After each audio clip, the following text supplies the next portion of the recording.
There are two things which you need to be a good investor. One is you need optimism, and second you need patience. For people who have gone to Shirdi in India, you must have seen the statue of Sai Baba, and two words there, Shraddha and Saburi, right? You need to believe that it will work, and you need to have the patience to make sure that it works. Why do you need patience? Because compounding by its own formula means it will take time, right? N is in the power, but you have to give it enough time. If you don't give it enough time, it can't work. And it's very important that you sit tight, and how you reconcile to it. Like, for example, if you take a train from a station N to a station V, let's say, and you are in the journey, and you know, according to your timetable, according to Google Map or whatever, that the journey is 57 minutes, you need to sit tight for 57 minutes. Yes, maybe at the 55th minute you say, oh, where have we reached? Will we reach on time? Instead of 57, you may take 59 or 60 minutes, right? So you need to understand that this is the journey. So wealth creation is a 100, 200, 500 year kind of journey. Look at the Tatas, look at the Birlas. They are all less than 200 even as of now, right? That is the kind of journey that you have taken up, and so therefore you need patience. Far more important perhaps than even patience is you need to be optimistic.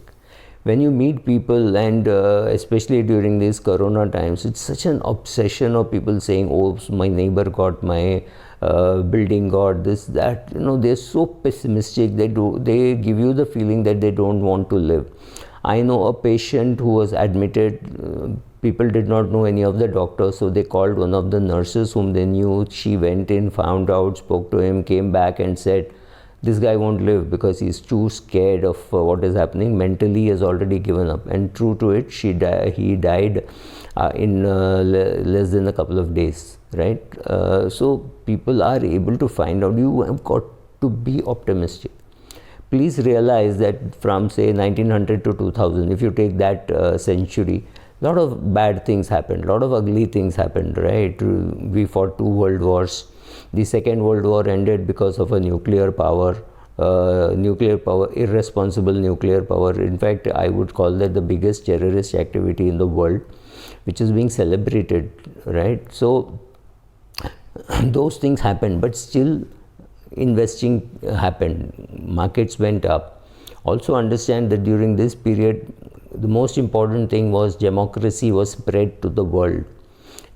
Even though US may not have wanted it to spread so much, but countries like India, developed countries like India, where there was France, there was UK, there was India, there was Taiwan, whatever it's called, and Singapore, right? These are so-called democracies, but they all have equity markets. So you have to be optimistic that the next 100 years or the next 500 years, the markets will be good, the markets will grow, and the world economies will do well. You also have to be optimistic about US, whether you like US or don't like US.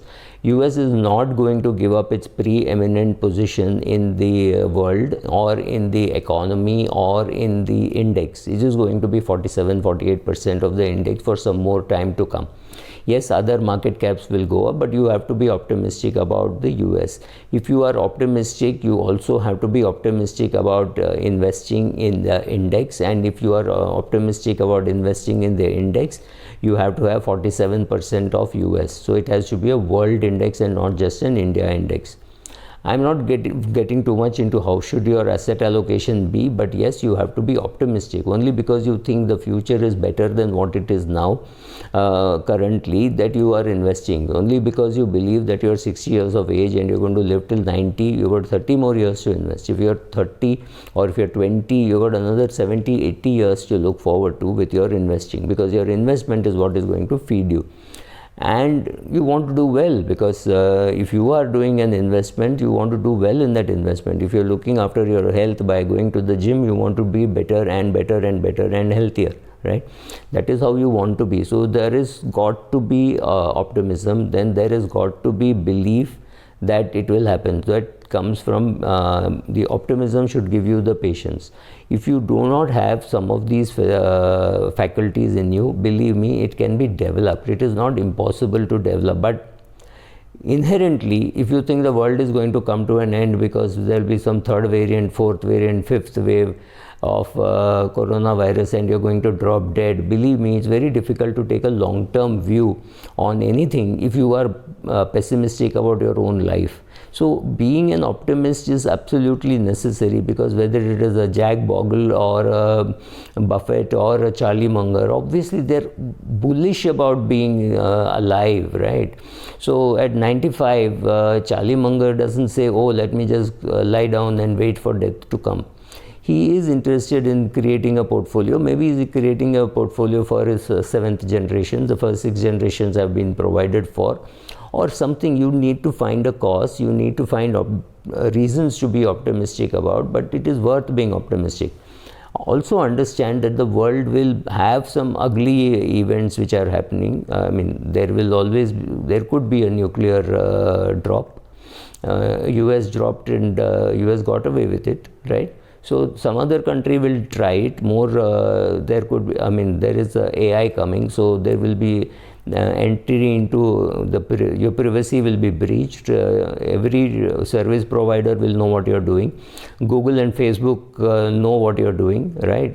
Today via YouTube or anything. I'm even afraid to speak when my phone is off, because I do not know what is being picked up and what is not being picked up. I don't care a damn, that's a different thing.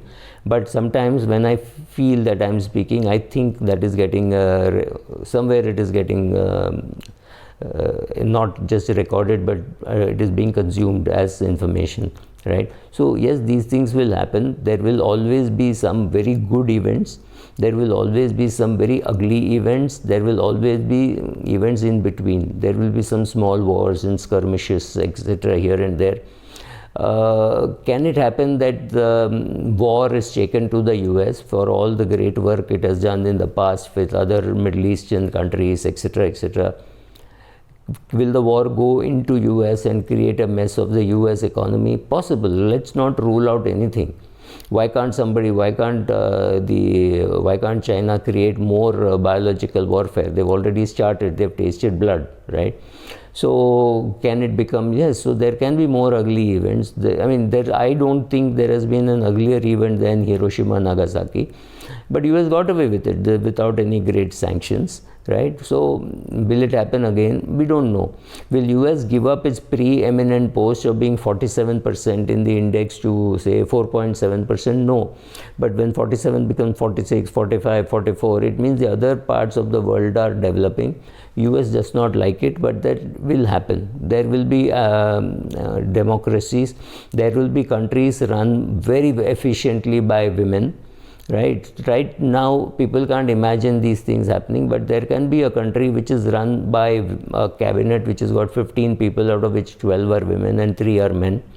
When we accept the reverse, we should accept this also, right? You don't have to have a very male bias while being ruled or by running a company. So some of these things will change. Will men give up power so easily? I don't know. Right?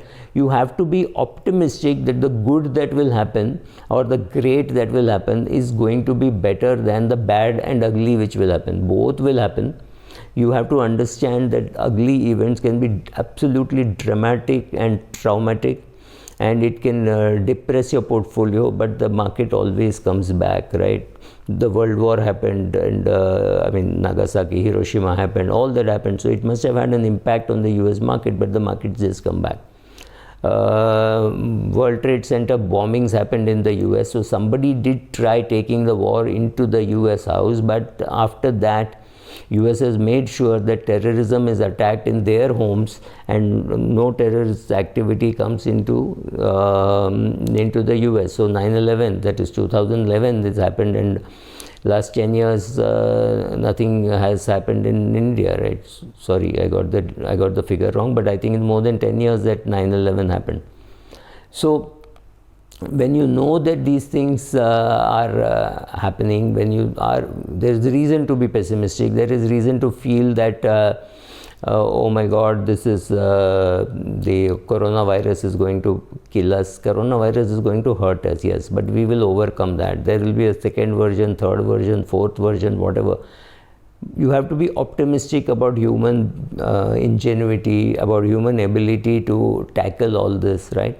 So have patience, wait for compounding to work, and be optimistic, because if you are not optimistic about the future, chances are you don't even want to be alive. Forget whether you want to be investing. If you are optimistic about the future, you will create wealth for the future, for yourself, for your family, for your children, maybe for your seventh generation. Thank you.